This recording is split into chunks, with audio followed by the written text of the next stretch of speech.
আসসালামু আলাইকুম ভিউয়ার্স। আজকে আম্মু রান্না করবে হচ্ছে ফুলকপি শিম দিয়ে কই মাছ।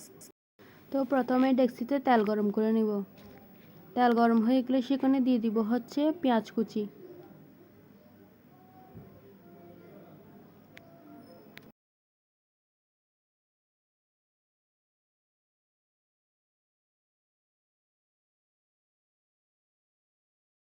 পেঁয়াজ কুচি নরম হয়ে গেলে সেখানে দিয়ে দিব হচ্ছে বেশ কিছু পরিমাণ কাঁচামরিচ বাটা।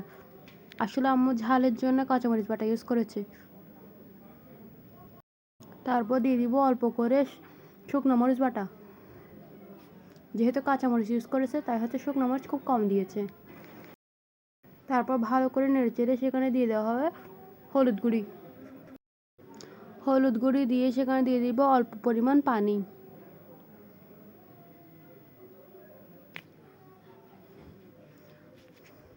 পানি দিয়ে ভালো করে নেড়েচেড়ে নিবে। ভালো করে নেড়েচেড়ে কষিয়ে নিবে মশলাগুলো।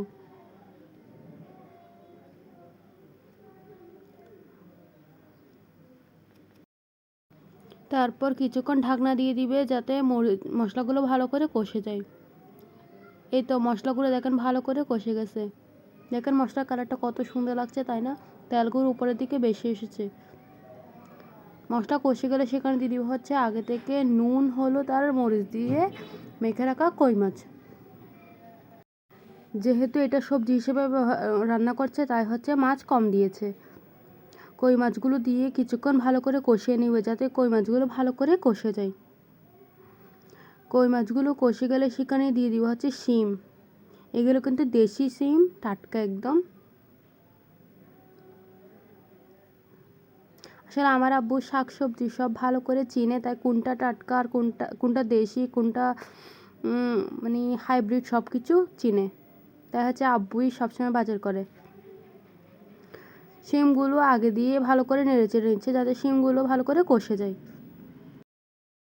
শিমগুলো ভালো করে কষে গেলে সেখানে দিয়ে দিব হচ্ছে পানি।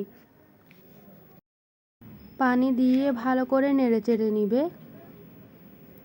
নেড়েচেড়ে ঢাকনা দিয়ে দিবে যাতে শিমগুলো সহ যেন ভালো করে সিদ্ধ হয়ে যায়। এই তো কিছুক্ষণ পর দেখলে শিমগুলো সব বলক চলে এসেছে। তারপরে আবারও নেড়েচেড়ে দিবে। আসলে যতক্ষণ রান্না কমপ্লিট হয় না ততক্ষণ আম্মু রান্নার সামনে দাঁড়িয়ে থাকে। তারপর দিয়ে দিব হচ্ছে ফুলকপিগুলো যেহেতু একটু শক্ত শক্ত রাখবে আর গোটা গোটা থাকবে, তাই হচ্ছে আম্মু একটু দেরি করে ফুলকপি দিয়েছে যাতে ফুলকপিগুলোও বেশি বেশি সিদ্ধ হয়ে ভেঙে না যায়। দেখেন ফুলকপিগুলো খুব সুন্দর লাগছে, তাই না? আর শীতের সবজি মানেই সব টাটকা টাটকা। তারপর দিয়ে দিচ্ছে অল্প পরিমাণ পানি ঝোলের জন্য। অল্প না বেশি করেই দিচ্ছে যেহেতু সবজি হিসেবে রান্না করবে। পানি দিয়ে ভালো করে নেড়েচেড়ে নিচ্ছে যাতে ফুলকপির ভিতর মশলাগুলো ঢুকে যায়।